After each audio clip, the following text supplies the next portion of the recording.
रसायन भाग के अगले भाग में अध्याय 1, इसमें पहले हम लोग पढ़ चुके हैं कि ठोस क्या है, ठोस की कौन कौन सी अवस्थाएं होती हैं। ठोस में दो भाग होता है, क्रिस्टलीय और अक्रिस्टलीय। तो क्रिस्टलीय हमने जान चुके हैं डिफिनीशन में कि क्रिस्टलीय ठोस किसे कहते हैं। वह ठोस जिसका अवयवी कणों का क्रम जो होता है निश्चित होता है, उसे क्रिस्टलीय ठोस कहा जाता है।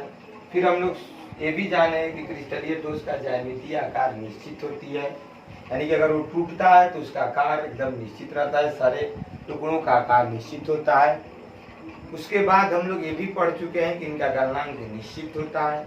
और उसके बाद भी हम लोग पढ़ चुके हैं कि क्रिस्टलीय ठोस जो होता है उसको वास्तविक ठोस कहा जाता है। आगे हम लिखवाएंगे तो अक्रिस्टलीय ठोस किसे कहते हैं।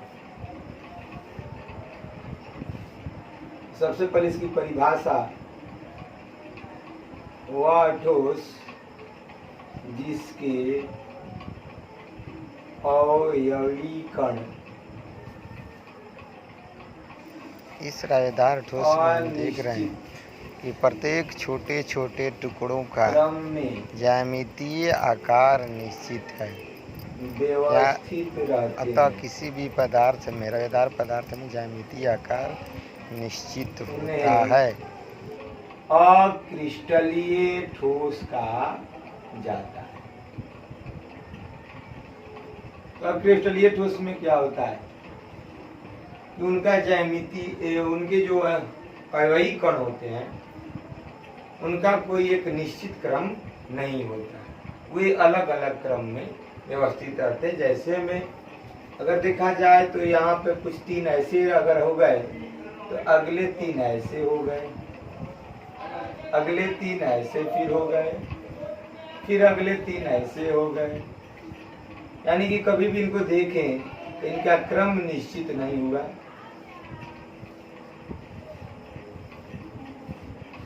ये अनिश्चित क्रम में होते हैं। और देखिए गोला के लिए एक स्केल आता है, आप लोग स्केल से एक स्केल मिलता है जिसमें गोला बना रहता है, छोटा गोला बड़ा गोला। आप लोग गोला उसी से बनाइएगा क्योंकि ये गोला जो होता है उसकी जो अभ्यास होते हैं वो निश्चित होने चाहिए। ऐसे इसका एलिमिनेशन भी आप लोगों को दिखाएंगे इसके बाद। तो सबसे पहले अक्रिस्टलीय ठोस में क्या होता है, उनके जो अवयवी कण होते हैं वो एक निश्चित क्रम में नहीं होते हैं। जैसे में आपको याद रखना है, स्टॉर्च, प्लास्टिक, कांच, रबड़ इत्यादि। यानी कि स्टार्च एक अक्रिस्टलीय ठोस है, प्लास्टिक एक अक्रिस्टलीय ठोस है, कांच एक अक्रिस्टलीय ठोस है, रबड़ एक अक्रिस्टलीय ठोस है, सिलिका भी एक अक्रिस्टलीय। यहाँ पर हम देख रहे हैं कि अक्रिस्टलीय ठोस में ये जितने भी गेंद जैसे दिखाई दे रहे हैं ये अनियमित क्रम में व्यवस्थित हैं, अर्थात इनका क्रम निश्चित नहीं है। ठोस है। अगर इसका देखा जाए गुण तो उल्टा कर देंगे गुण में। अक्रिस्टलीय ठोस का अगर कोई गुण देखे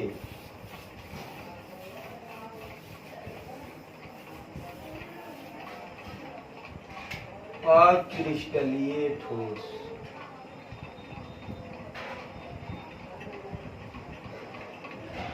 ये गुण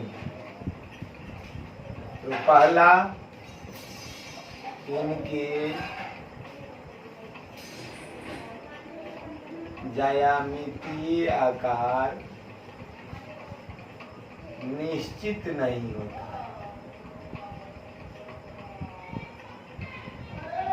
अर्थात अगर ये कहीं पदार्थ के छोटे छोटे टुकड़ों को देखा जाए तो कोई त्रिभुजाकार होगा, एक ही टुकड़े अलग अलग नहीं, एक ही टुकड़ों को देखा जाए तो कोई त्रिभुजाकार है, कोई षटभुजाकार है, कोई वर्गाकार है। यानी कि एक ही टुकड़ा उसका जो है, एक ही पदार्थ के जो छोटे छोटे टुकड़े हैं ये अन्य ज्यामितीय आकार में रहते हैं।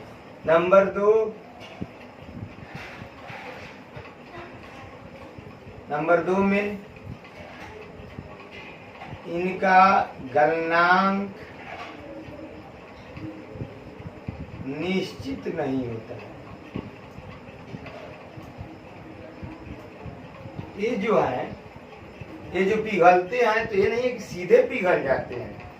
जो अक्रिस्टलीय ठोस होता है पहले वो नरम होता है, पहले वो ठोस नरम होता है, मुलायम होता है, और उसके बाद वो क्या होता है कि पिघलता है, यानी कि टाइम लेता है, एक रेंज लेता है, एक परिसर लेता है, परिसर लेता है, अर्थात कि वो धीरे धीरे धीरे धीरे नरम होकर पिघलता है। तो इसका गलनांक क्या होगा, निश्चित नहीं होता है। तीसरा,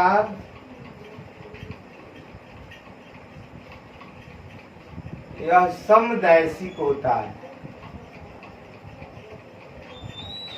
समदैशिक आप लोग समझ गए हैं, अर्थात इनके अवयवी कणों से, इनके अगर अवयवी कणों से प्रकाश अन्य अन्य दिशाओं से प्रवेश कराए जाए, मान लीजिए किधर से प्रवेश कराते हैं प्रकाश या विद्युत धारा या ताप, तो जो निर्गत मिलता है, निर्गत प्रकाश का जो गुण होता है किधर से भी आए तो उस गुण पे कोई प्रभाव नहीं पड़ता है, अतः यह समदैशिक होता है। अगला, यह लघु परासी होता है। इसका अर्थ हुआ कि कुछ दूर तक ऐसा नियम पालन करता है तो कभी ये अपना नियम को बदल लेता है, यानी कि फिर यहाँ पे शॉर्ट हो गया, फिर यहाँ पर देखें कि फिर नियम अगला बना लिया, यानी कि हर छोटे छोटे क्रम में अपने नियम को बदलते रहता है, तो इसलिए इसको लघु परासी कहा जाता है। ये तो मेन गुण हुआ, इसको पहले नोट कर लीजिए। अब कुछ महत्वपूर्ण चीज जानते हैं जो परीक्षाओं में बहुत ज्यादा पूछे जाते हैं, तो पहले इसे नोट कर लीजिए।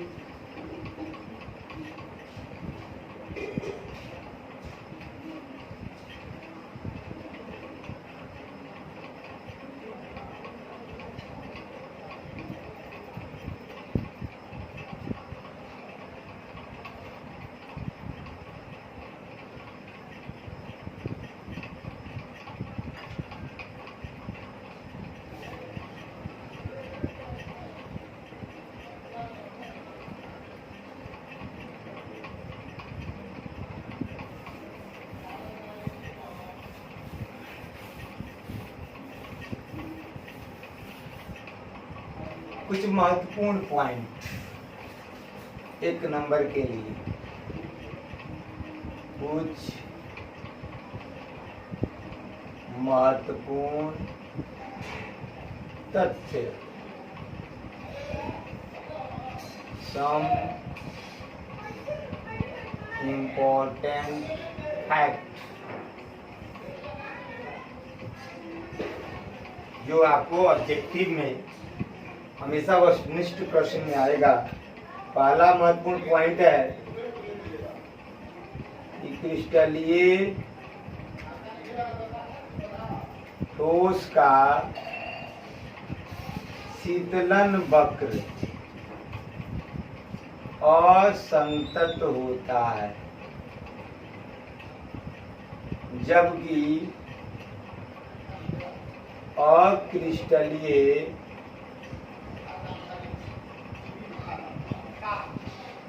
अक्रिस्टलीय ठोस का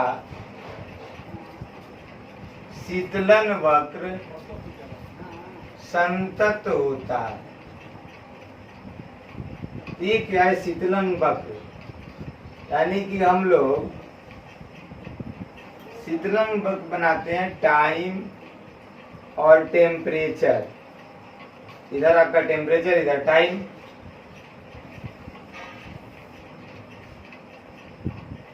इधर इसमें टाइम और इधर टेम्परेचर, यानी कि इधर ताप और इधर समय। ये हमारा ग्राफ अगर क्रिस्टलीय ठोस का है और ये ग्राफ अक्रिस्टलीय ठोस का है, तो ग्राफ से हम कैसे समझाएंगे? तो अगर हम इसको ठंडा करते हैं टेम्परेचर के बाद, हाई टेम्परेचर, तो हम देखते हैं कि पहले ये होता है ठंडा, पहले द्रव बनता है, फिर ये रुक जाता है, ऐसे हो जाता है, फिर ऐसे होता है, फिर ये रुक जाता है, ऐसे होता है, फिर रुक जाता है, ऐसे होता है, फिर रुक जाता है। यानी कि क्या है, ग्राफ असंतत है, सीधा नहीं आता है। लेकिन जब इसको हम ठंडा करते हैं, देखते हैं कि एक सीधा ग्राफ हमें मिलता है, ज्यादा इसमें रुकावट नहीं आती है। यानी कि क्रिस्टलीय ठोस का जो शीतलन वक्र है वो असंतत होता है, जबकि अक्रिस्टलीय ठोस का शीतलन वक्र संतत होता है। तो नोट कर लीजिए, ये महत्वपूर्ण ऑब्जेक्टिव है कि शीतलन वक्र कैसा होता है क्रिस्टलीय ठोस का और अक्रिस्टलीय ठोस।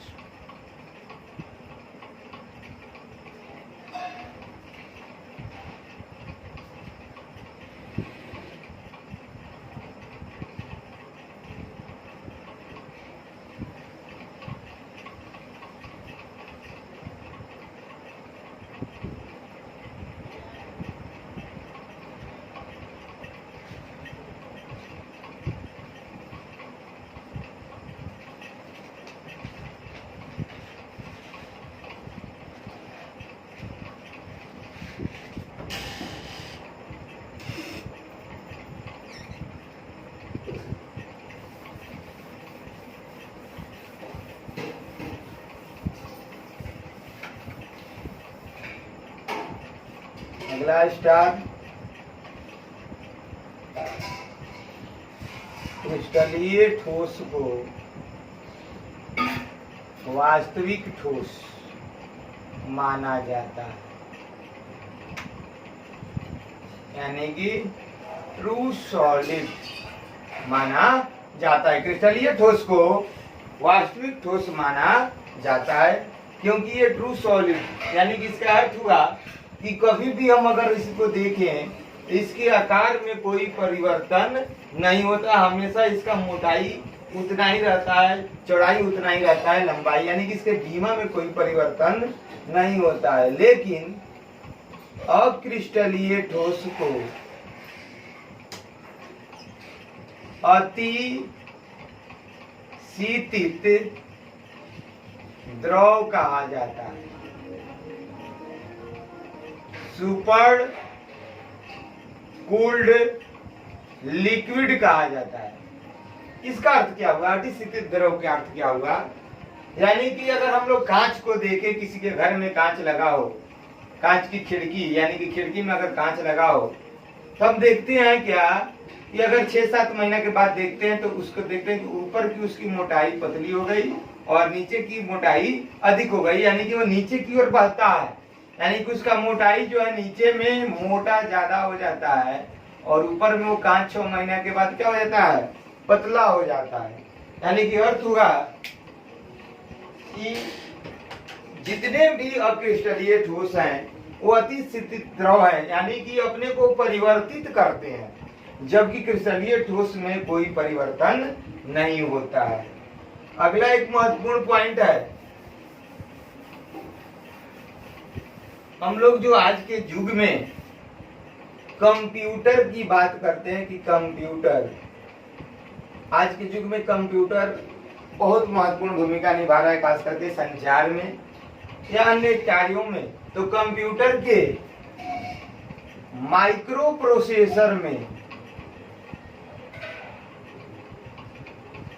प्रोसेसर में क्रिस्टलीय ठोस लगा हुआ रहता है, क्रिस्टलीय ठोस लगा हुआ रहता है। बहुत ही इंपॉर्टेंट क्वेश्चन है, कंप्यूटर के माइक्रोप्रोसेसर में क्रिस्टलीय ठोस क्यों लगा रहता है, भी अगर प्रश्न में आ जाए, इसका उत्तर है कि अगर हम माइक्रो प्रोसेसर में क्रिस्टल को लगा दें, एक छोटा सा क्रिस्टल, तो हम क्या जानते हैं कि अगर हम इधर से प्रकाश दें अलग अलग दिशाओं में, यानी कि दिशा बदल बदल कर हम अगर प्रकाश दें, तो इससे क्या हुआ कि इसका जो निर्गत प्रकाश हुआ, एक ही प्रकाश अलग अलग दें, इसे निर्गत प्रकाश का क्या होता है, गुण बदल जाता है।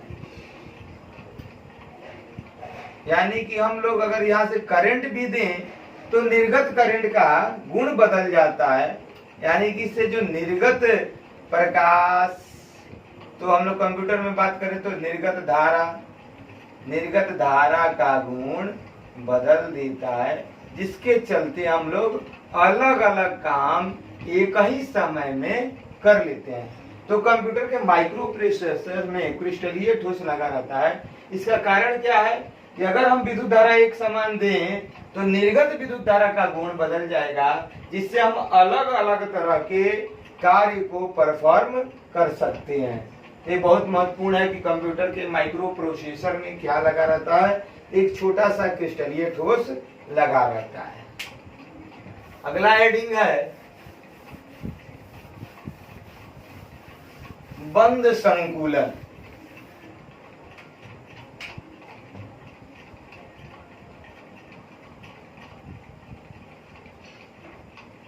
या निविड़ संकुलन, इंग्लिश में इसे क्लोज पैकिंग। तो सबसे पहले निविड़ संकुलन में अगर हम जाने तो जो हम ये जानते हैं कि कोई भी क्रिस्टलीय ठोस में उसके अवयवी कण होते हैं, जैसे परमाणु, अणु या आयन, तो उनको एक गेंद की तरह देखा जाए। एक समान, अगर एक तरह का ठोस एक समान गेंद की तरह देखा जाए। और वही कहते हैं कि आप लोग कभी भी एक स्केल का प्रयोग कीजिए जिसमें एक प्रकार का वृत्त बन जाए, आप लोग बनाते हैं। इन्हीं गेंदों को मान लीजिए आपके घर में हम अगर गेंद बिखरा दें तो क्या होगा, वह क्रिस्टलीय हो गया। लेकिन वहीं अगर गेंद को सजा देते हैं, यानी कि क्रिस्टल के जालक में उनके अवयवी कणों के जो सजाने की व्यवस्था होती है, उसी को बंद संकुलन कहते हैं। यानी कि आप अगर घर में गेंद सजा देते हैं, जैसे फल वाला अगर फल बिखरा हुआ देता है तो मान के चलिए कोई क्रिस्टलीय ठोस जाए, लेकिन वो फल को क्या करता है, अरेंज करता है, एक पर ऊपर एक रखता है, तो जो अरेंजमेंट है वो क्रिस्टलीय ठोस जैसा है। यानी कि आप कल्पना कीजिए कि एक गेंद के बारे में हम लोग सोच रहे हैं और वो गेंद को जो सजाने की व्यवस्था होती है उसी को बंद संकुलन कहा जाता है। तो आप लोग पहले एनिमेशन देखिए। त्रिविमीय रिक्तियों को त्रिविमीय बंद संकुलन को 3 भाग में बांटा गया है। रिक्ति नहीं, बंद संकुलन को 3 भाग में बांटा गया। पहला एक विमीय, दूसरा द्विविमीय, तीसरा त्रिविमीय। एक विमीय में क्या होता है, एक तरीके से उनके अवयवी तत्वों को सजाया जाता है, जिसमें इसमें दिखा रहा है एक एक कण जो आ रहे हैं और देख रहे हैं हम, एक ही तरीके में इन्हें सजाया गया है। तो ये अरेंजमेंट जो है एक विमीय का है। इसमें क्या है, एक इसमें कोऑर्डिनेशन नंबर क्या है, 2 है, क्योंकि एक के बगल में कितने हैं, 2 हैं। तो एक विमीय में हमें 1 मिलता है। द्विविमीय बंद संकुलन में जो उनके अवयवी कणों को सजाने की व्यवस्था होती है, वे 2 वे में होती है। यानी कि लंबाई का अनुदिश भी और ऊंचाई का अनुदिश भी सजाया जाता है। मान लीजिए कि सबसे पहले लंबाई का अनुदिश प्रत्येक कण नीचे व्यवस्थित कर दिए गए और उसके जस्ट ऊपर में एक और लंबाई का अनुदिश रख दिया गया। ऊपर में इनके खांचों में नहीं, खांचे मैंने बीच के गड्ढों में नहीं, इनके देखिए जस्ट ऊपर में एकदम एक एक करके सजाया जा रहा है, जैसे फल वाला सजाता है। उसके बाद तीसरा आया, चौथा आया, पांचवा आया। तो इस तरह के जो बंद संकुलन है उसे वर्गाकार बंद संकुलन कहा जाता है। और उसमें एक अवयवी कण को देखा जाए तो उसके चारों तरफ 4 अवयवी कण स्पर्श कर रहे हैं, अतः उनकी समन्वय संख्या 4 होती है। तो इसमें ये भी है कि लेयर क्या है, एक समान है, इसलिए ए लेयर कहा जाता है, क्योंकि इसमें हर लेयर जो होते हैं एक पर एक, यानी कि कहीं खांचा नहीं है। खांचे के ऊपर में अगर सजाते हैं तो क्या देखते हैं कि हम लोग एक लेयर में दूसरा आके लगा हुआ है, लेकिन इसमें सब लेयर एक जैसे हैं। भुजीय बंद संकुलन जब आता है तो इसमें हम लोग क्या देखते हैं, एक लेयर आता है और उसके जो प्रत्येक गड्ढे हैं उसमें से दूसरा आता है। देखिए प्रत्येक गड्ढों में आके लगेगा, वो प्रत्येक गड्ढे में आके लग गया, यानी कि एक में दूसरा गड्ढा में चिपक गया। फिर ऊपर से आया तो भी इस गड्ढे में आया, तो इस तरह से ए लेयर फिर बी लेयर, यहाँ पे दो लेयर ए और बी, क्योंकि दो तरह का लेयर बन रहा है। एक लेयर जा रहा है नीचे तो दूसरा लेयर उसके खांचों में आ रहा है, तो ये बी लेयर, फिर उसके ऊपर में आएगा जो ए लेयर, फिर बी लेयर, और इस प्रकार परत परत आते जाता है, ए परत बी परत। तो यहाँ पर अगर हम समन्वय संख्या देख रहे हैं, जो बुली वाला रंग है उसके चारों तरफ 6 अवयवी कण हैं, अतः समन्वय संख्या इसमें कितनी होती है? 6 होती है। और ये अरेंजमेंट परत दर परत चलते रहता है।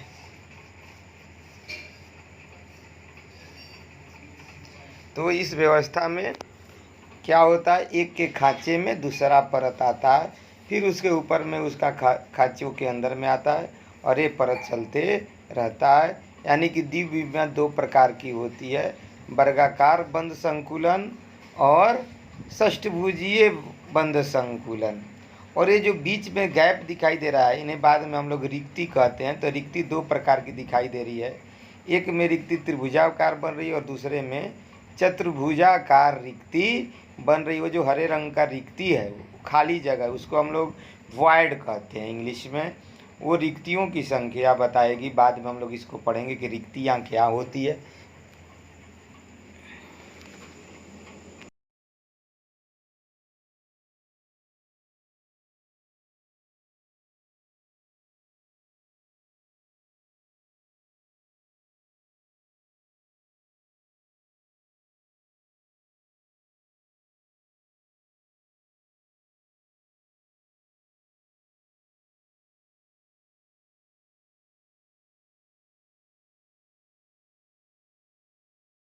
अब हम लोग त्रिविमीय बंद संकुलन को देखते हैं।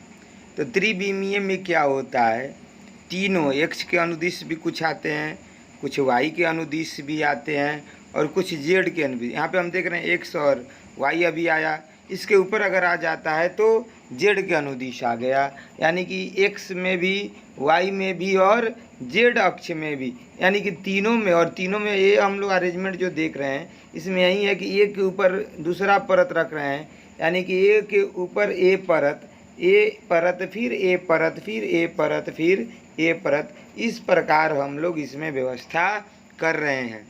तो इसमें ये देख रहे हैं कि अगर कोऑर्डिनेशन नंबर देखा जाए तो एक अवयवी कण को 6 जो है घेर के रखते हैं। यानी कि यहाँ पे समन्वय संख्या कितनी होती है? 6 होती है। देखिए एक के बगल में कितने, 2 2 4 2 6। तो इस प्रकार के निविड़ संकुलन में कोऑर्डिनेशन नंबर 6 होता है। इसमें भी ए परत होता है। इस व्यवस्था में अगर हम इकाई सेल देखें तो एक घन जैसा होता है, इसीलिए इसको सरल इकाई या सरल घनीय जालक भी हम लोग बोल सकते हैं, जिसको हम लोग सबसे प्राथमिक इकाई सेल भी कहते हैं।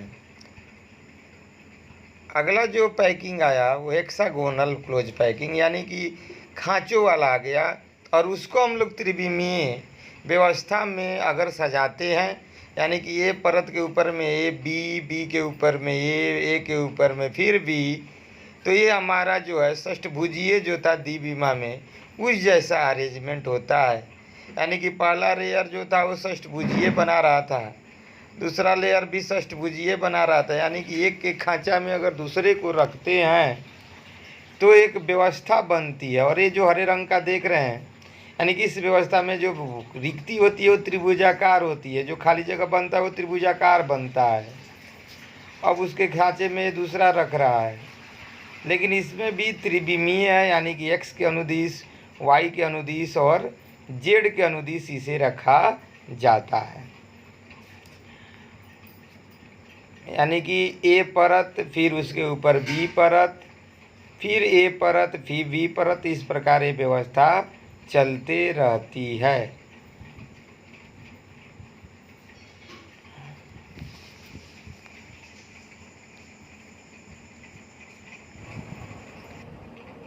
बंद संकुलन हेडिंग क्या है? बंद संकुलन, क्लोज पैकिंग।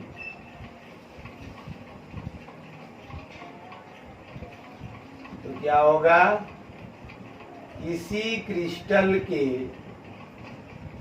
जालक, जालक मतलब कि उसका बहुत बड़ा जाल है, में अवयवी कणों को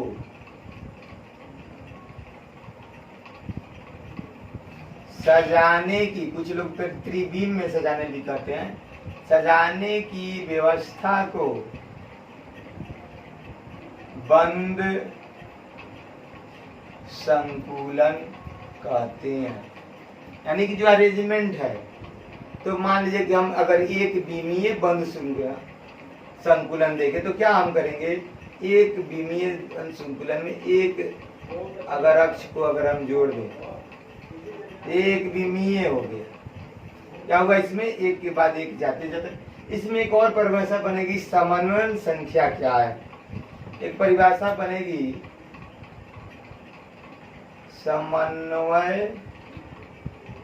समन्वयन संख्या, कोऑर्डिनेशन नंबर। और एक नंबर में बहुत बार पूछता है कि किसी भी द्विमीय संकुलन में उसका कोऑर्डिनेशन संख्या क्या है। इसका क्या होगा, देखिए, अगर किसी एक अवयवी कण को देखें, माने अगर इसको हम देखें, इसके पड़ोस में कितने हैं, स्पर्श करते हुए 2, इसका कोऑर्डिनेशन नंबर कितना हो गया, 2। तो किसी बंद संकुलन में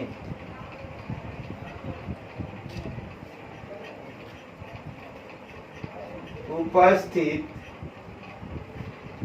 एक अवयवी कण जितने अपने पड़ोसी अवयवी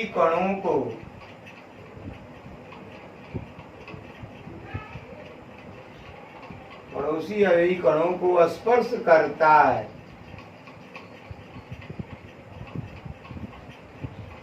उस संख्या को समन्वयन संख्या कहते हैं। तो अगर इसमें हम देखें तो इसका अवयवी कण अगर ये देखें तो यहाँ पर इसका समन्वयन संख्या, इस फिगर का क्या हो जाएगा, समन्वयन संख्या बराबर 2। तो हम लोग अगले क्लास में बंद संकुलन का प्रकार पढ़ेंगे, ये कितने प्रकार का होता है और प्रत्येक बंद संकुलन का समन्वयन संख्या कितनी होती है। तो आज का क्लास इतना ही पर समाप्त होता है।